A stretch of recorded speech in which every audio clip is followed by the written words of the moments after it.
Whoa, TSMC just dropped their Q3 numbers, and well, let me tell you, those profits, through the roof. We're talking a 54% jump year over year. Yeah, they're not playing around. No kidding. But we gotta ask, what's fueling this rocket ship? One word, AI. It's everywhere, and everyone's trying to get their hands on it. And TSMC is, what, the factory making those AI brains? Pretty much. They're the primary chip manufacturer for most of the major AI players. Okay, so big demand, we get it.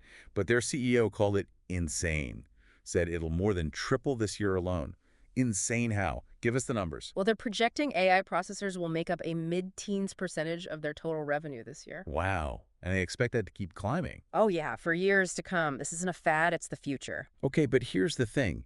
Even with all that growth, even doubling their output for that Kawa's packaging, the tech used in AI, it still might not be enough. Imagine that problem. Demand so high you can barely keep up, even when you double what you're doing. That's TSMC right now. So they're basically printing money right now, but they're not resting on their laurels, are they? What's TSMC doing to stay ahead of this tidal wave? They're spending a ton of money, that's for sure. Remember that massive capital expenditure budget we mentioned? Yeah. Well, a huge chunk of it, like 70–80%, is going straight into the bleeding edge. Bleeding edge, I mean. 2 nanometers and A16 chips. Ah, right. The good stuff. But why those chips in particular? Is it all about AI?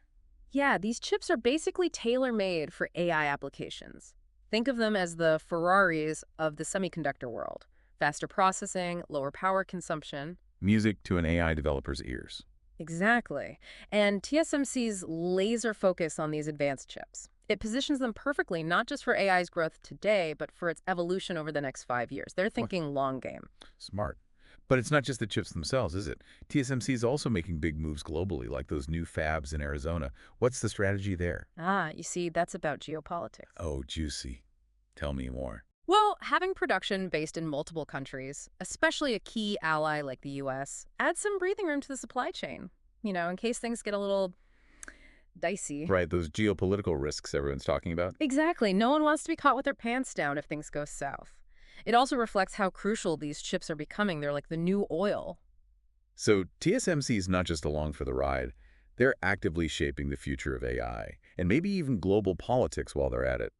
But let's face it, no king reigns forever, right? Yeah. What about the competition? Is anyone even close to challenging TSMC's dominance? Yeah, everyone's gunning for the top spot. What about those contenders we hear rumbling?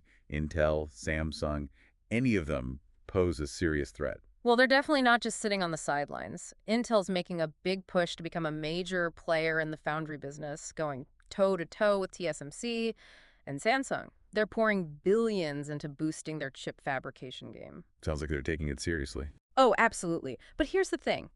TSMC has this massive head start. We're talking years of experience, a well-oiled machine, and a client list that's basically a who's who of the tech world. So Intel and Samsung are playing catch-up.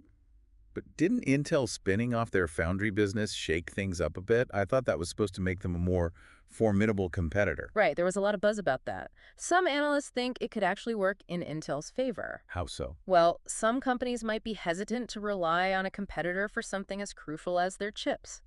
Think about it. Would you trust your rival to build the brains of your next big product? Some companies might prefer the perceived neutrality of an independent foundry. That's a really good point. So competition's there, but TSMC's got a comfortable lead, at least for now. What about other potential speed bumps? There's been a lot of talk about energy demands in Taiwan.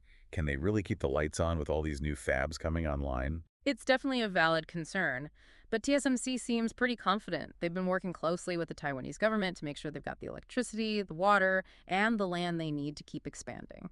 So they're betting big on Taiwan's commitment to staying ahead in the semiconductor race. Exactly. It's a gamble for sure, but with potentially huge rewards. Okay, so let's recap. We've got TSMC riding the AI wave like a boss. Profits are soaring, they're making strategic moves, but the competition is hot on their heels, and those entity concerns are definitely something to keep an eye on. For sure. And all begs the question, if this AI gold rush keeps accelerating, can even a giant like TSMC keep pace?